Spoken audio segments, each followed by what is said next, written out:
जय हिंद दोस्तों, मैं हूं मेजर गौरवारी और आप देख रहे हैं majorly right. US house of representatives ने ठोक दिया पाकिस्तान को दोस्तों।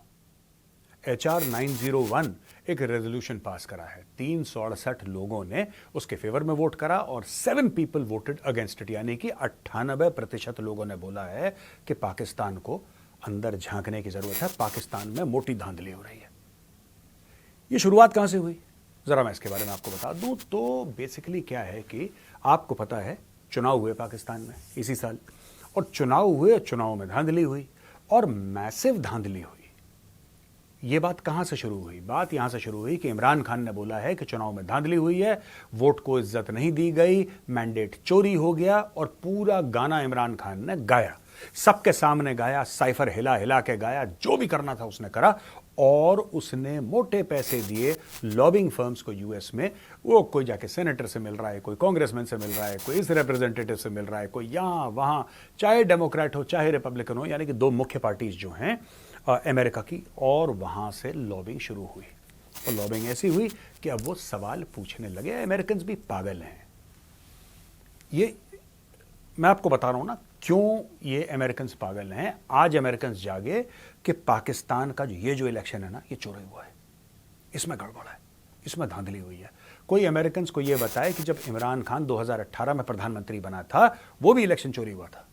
पाकिस्तान में कोई आज तक इलेक्शन हुआ ही नहीं है ऐसा जिसमें चोरी ना हुई हो। जो पाकिस्तान का सबसे पहला, देखिए पाकिस्तान 1947 में बना, 14 अगस्त, सबको पता है। पहला इलेक्शन ही ये लोग 70s में अपना करवा पाए। 1970-71 का जो इलेक्शन हुआ था, जिसमें जुल्फिकार अली भुट्टो भी था, जिसमें शेख मुजीबुर रहमान भी थे, जिसमें बड़े बड़े नाम थे उस जमाने में पाकिस्तानी पॉलिटिक्स के, वेस्ट पाकिस्तान से ये तो ईस्ट पाकिस्तान से वो, और वो इलेक्शन चोरी हुआ था। पाकिस्तान का पहला इलेक्शन चोरी हुआ, पाकिस्तान का आखिरी इलेक्शन चोरी हुआ, और बीच में सारे के सारे इलेक्शन चोरी हुए। होती कैसे है चोरी, ये मैं समझाऊं, और अगर कोई इसको अंग्रेजी में ट्रांसलेट करके गोरों को बता दे तो गोरों को भी एक अंडरस्टैंडिंग हो जाएगी। बात यह है कि पाकिस्तान का एक बड़ा रंगीन इतिहास रहा है दोस्तों। पहले पाकिस्तानी फौज एक बच्चे को उठाती है, एक नन्ना मुन्ना राही देश का सिपाही टाइप, उसको उठाती है, उसको ग्रूम करती है पॉलिटिक्स के लिए, और वो बन जाता है फौज का सबसे ज्यादा सगा। समझ रहे हैं आप?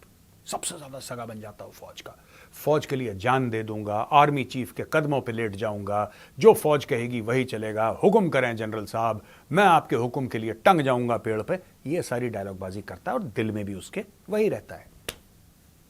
फिर आते हैं चुनाव। फौज कहता है कि भाई ये तो साडा बंदा है, तो फौज उसको सपोर्ट करती है, और फौज कहती है कि आप इलेक्शन लड़ो, कोई बात नहीं। फौज पूरा सपोर्ट करती है, फौज उसको पैसे देती है, फौज उसको वसाइल देती है, फौज उसको सारी फैसिलिटीज देती है, और वो बंदा एक टूटी फूटी सरकार बनाने के लायक बन जाता है। लेकिन उसके पास एब्सोल्यूट मेजॉरिटी नहीं होती। अब एब्सोल्यूट मेजॉरिटी कैसे आए? यहां पे ISI अपने चक्कर चलाती है। छोटी छोटी पार्टी हैं, किसी के 5 बंदे हैं पार्लियामेंट में, किसी के 10 बंदे आए, ISI उनको फोन करती है। ISI के मेजर साहब, ISI के कर्नल साहब उनके घर पे जाते हैं, 4 थप्पड़ मारते हैं, बोलते हैं कागज पे साइन कर, कागज पे साइन करते हैं, और इस प्रकार से बन जाती है पूरी सरकार।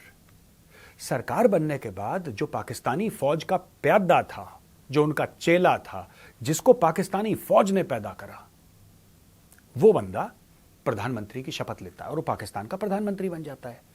और पाकिस्तान का प्रधानमंत्री बनने के बाद उसको अपने बारे में गलतफहमी होना शुरू हो जाती है कि भाई असली लीडर तो मैं हूं, मैं तो डेमोक्रेसी पसंद हूं, पाकिस्तानी फौज की क्या औकात जो मुझे डायरेक्शन दे। वो बंदा पाकिस्तानी फौज के खिलाफ काम करना शुरू कर देता है, और जब वो पाकिस्तानी फौज के खिलाफ काम करता है, फिर पाकिस्तानी फौज उसको अड़ंगी मार देती है, हल्के से ऐसे लाइन मारी, मुंह के बल गिरा। यही काम हुआ था जुल्फिकार अली भुट्टो के साथ दोस्तों। जिस इलेक्शन में शेख मुजीबुर रहमान जीते थे ना, शेख मुजीबुर रहमान को पाकिस्तान का प्रधानमंत्री बनना था because he had absolute majority. इन्होंने बोला बंगालियों को बनाएंगे, इन्होंने बोला बंगालियों को बनाएंगे, वो छोटे छोटे काले काले लोग धोती पहन के घूमते हैं, they are not worth it. हमें देखो, हम लंबे चौड़े पंजाबी हैं, पठान हैं, हम लोग फेयर हैं, हमारे फीचर्स देखो। ये एक्चुअली बात हुई थी। आप जाके पाकिस्तान का इतिहास देखिए, आपको पता लगेगा कि कैसी रेसिस्ट, निहायती घटिया किस्म की, सी कैटेगरी की बातें पाकिस्तान की पॉलिटिक्स में होती थी, आज भी होती हैं। इन्होंने हक मार दिया शेख मुजीबुर रहमान का। वहां से मामला मजीद बिगड़ा, पहले बिगड़ा हुआ था 1 यूनिट प्लान के चलते, उर्दू को imposition of Urdu and all that nonsense. बंगालियों ने बगावत कर दी, बंगालियों ने बगावत करी, रेफ्यूजीज इंडिया आए, पाकिस्तानी आर्मी का ऑपरेशन सर्चलाइट के तहत मैसिव क्रैकडाउन हुआ, इंडियन आर्मी को मजबूरन इंटरवीन करना पड़ा ऑपरेशन चंगेज खान के बाद, जिसमें पहले पाकिस्तान ने अटैक करा था इंडिया के ऊपर। वहां पे बन गया बांग्लादेश।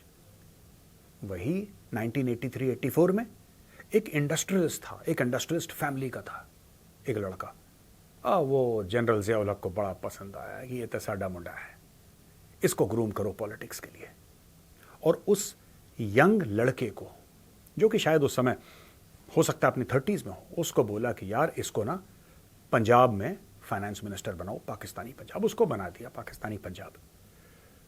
वो लड़का बड़ा हुआ, एक्सपीरियंस उसको गेन करा, वो पाकिस्तान का प्रधानमंत्री बना। पाकिस्तान का प्रधानमंत्री बना और प्रधानमंत्री बनने के बाद वो ये भूल गया कि उसका बाप कौन है। वो ये भूल गया कि उसका बाप जो है वो पाकिस्तानी फौज है। और फिर उसने एक पाकिस्तानी जनरल के खिलाफ कार्रवाई करी और उसको हटाने की साजिश करी। दोस्तों, ये कहानी है नवाज शरीफ की। नवाज शरीफ भी ज़ियाउल हक की पैदाइश है। जो जुल्फ़िकार अली भुट्टो है वो आयूब खान की पैदाइश है। आयूब खान को डैडी बोलता था। ये सच्चाई है। और पाकिस्तान के जितने भी प्रधानमंत्री हुए, बेनज़ीर भुट्टो, आप किसी को ले लीजिए, सारे के सारे फौज से प्रभावित थे और फौज के आशीर्वाद से बने। अच्छा, जब नवाज शरीफ हाथ से निकल रहा था ना, जब हाथ से निकल रहा था तो पाकिस्तानी फौज ने, अच्छा पाकिस्तानी फौज भी ढीठ है, वो भी नहीं सीखती अपनी गलतियों से, तो उसने बोला कि नहीं यार ये बहुत ज़्यादा हो गया, अब हमें एक और प्यादा चाहिए, एक ऐसा प्यादा हमें चाहिए जो खड़का दे नवाज शरीफ को। नवाज शरीफ हमें आंखें दिखा रहा है, मेरी बिल्ली मुझी से मैं आऊं, चलो बेटा। पाकिस्तानी फौज ने निकाला हंटर और बोला कि जाओ टैलेंट स्काउटिंग करो, देख कर आओ कौन एक बढ़िया। कह रहा साहब एक बंदा है बड़ा कैरिज्मेटिक है, वो बहुत बढ़िया है और वो कौम को लीड भी कर सकता है, आपके सामने सर झुका के चलेगा, आपकी हर चीज पे वो जी हुजूर बोलेगा, हर चीज पे यस सर बोलेगा। और सर ये जो आपके पुराने, जो ये आपका बुरा एक्सपीरियंस रहा है ना नवाज शरीफ के साथ, आपका जो बुरा एक्सपीरियंस रहा है जुल्फिकार के साथ, ये सब नहीं होगा, ये पक्का सर साडा बंदा है, लॉयल एकदम। लॉयल बंदे ने 2-4 इलेक्शन लड़े, हारा, मायूस भी हुआ, लेकिन वो लड़ता रहा, फाइटर था, लड़ता रहा। पाकिस्तानी आर्मी ने डिसाइड कर दिया कि अब नवाज शरीफ के जाने का वक्त आ चुका है। तो वो जो कैरिज्मेटिक बंदा था, जो चुनाव हार रहा था, इन्होंने फोन करा। फिर किसको करा? इनका सबसे पहला फोन गया आईएसआई का पाकिस्तान मुस्लिम लीग काफ को। तो पाकिस्तान मुस्लिम लीग नून है नवाज शरीफ की पार्टी, एक काफ लीग है जिसको पाकिस्तान में किंग्स पार्टी कहते हैं। किंग्स पार्टी को फोन करा और आईएसआई ने किंग्स पार्टी को फोन करके बोला कि ये जो बंदा है ना इमरान खान, जानते हो ना 1992 वर्ल्ड कप लेकर यही आया था पाकिस्तान के लिए इमरान खान, ये साडा बंदा है। तो काफ लीग ने बोला सर वो तो हमें पता है कि आपका बंदा है, बताओ क्या हुक्म है। उसने बोला इसको सपोर्ट करना है, इसको पाकिस्तान का वजीर आजम बनाना है। तो वो पाकिस्तान का वजीर आजम बन गया। फिर जब उसने उछालें मारी तो बोला ठीक है नवाज शरीफ तो हाथ से निकला हुआ है, शहबाज शरीफ को बना दो। अब दोस्तों पाकिस्तान में फिर डील की बातें हो रही हैं कि इमरान खान को जेल से निकालो, इमरान खान को। तो ये जो अमेरिका कह रही है ना कि ये इसकी मतलब कि आप 2024 का जो इलेक्शन है जरा आप उसमें इन्वेस्टिगेशन करो कि क्या हो गया। ओ भाई कोई इन्वेस्टिगेशन करने की जरूरत नहीं है। पाकिस्तान में होता ही ऐसे है, वोटों की चोरियां होती हैं। That is a fake democracy. Pakistan में कोई डेमोक्रेसी नहीं है। अब मैं आपको बताता हूं, पाकिस्तानियों ने जवाब कह दिया, पाकिस्तानियों की ईगो पे आ गई। उन्होंने बोला साहब ये तो बड़ी गलत चीज है जो इन्होंने बोली है। तो ख्वाजा आसिफ डिफेंस मिनिस्टर, उन्होंने बोला है कि US Congress calls for impartial probe into Pakistan's elections following irregularity claims. This is from the country that spent the 20th century overthrowing democratically elected governments and currently facilitating the Palestinian genocide. Let's look at their history of irregularities in 2016 to 20 elections. Both Democrats and Republicans accused of foreign intervention and rigging. How about asking the UN for probe? ये भी बात ठीक है, गलत बात तो नहीं कह रहा है कि पाकिस्तान में पहले भी धांधली हुई है। जहां तक ख्वाजा आसिफ की यह बात है कि पाकिस्तान में पहले भी धांधली हुई है, ख्वाजा आसिफ को गलत बात नहीं कह रहा। मोटा मोटी उसकी बात ठीक है। बाकी वो जो पैलेस्टीन के बारे में बात कर रहा है, I don't give two hoots about Palestine, लेकिन fact of the matter is कि उसने ये बात बिल्कुल सही बोली है he is absolutely correct when he says कि बॉस आप सारे इलेक्शन चेक करवाओ, सब में तो धांधली हुई है। और डोनाल्ड ट्रंप तो खुद कह रहा है कि भाई मेरे यहां धांधली हुई है। अब उसके ऊपर कौन सा प्रोब आपने करवा दिया? तो ये जो अमेरिकन हैं, और मैं आपको एक और बात बताऊं, Imran Khan was not wrong.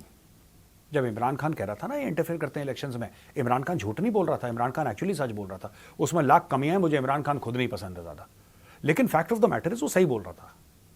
ये अमेरिकन करते हैं पाकिस्तान जैसी जो, और उसका कारण एक बहुत बड़ा मैं आपको बताता हूं दोस्तों। आज आपको ना मैंने बैकग्राउंड बता दिया ये क्यों ऐसा करते हैं, और पाकिस्तानी लीडर्स और पाकिस्तानी फौज क्यों अलाउ करती है बाहर की ताकतों को इंटरफेयर करने के लिए, क्यों अलाउ करती है। इंडिया कुछ कह दे, इनकी जैसे वो क्या कहते हैं स्कॉर्पियन होता है ना, बिच्छू, बिच्छू जैसी पूंछ इनकी डंक मारने के लिए तैयार हो जाती है। अगर इंडिया कुछ बोल दे तो बोल दे, बस कुछ ना करे, बोल दे, इनको मौत आ जाती है। लेकिन अमेरिकन के ये पैरों पर पड़ जाते हैं। क्यों? देखिए दोस्तों, ऐसा है कि पाकिस्तान में हर समय डिक्टेटरशिप रही है 76 साल से, डायरेक्ट और इनडायरेक्ट। आज की तारीख में भी जनरल आसिम मुनीर बाप है पाकिस्तान का।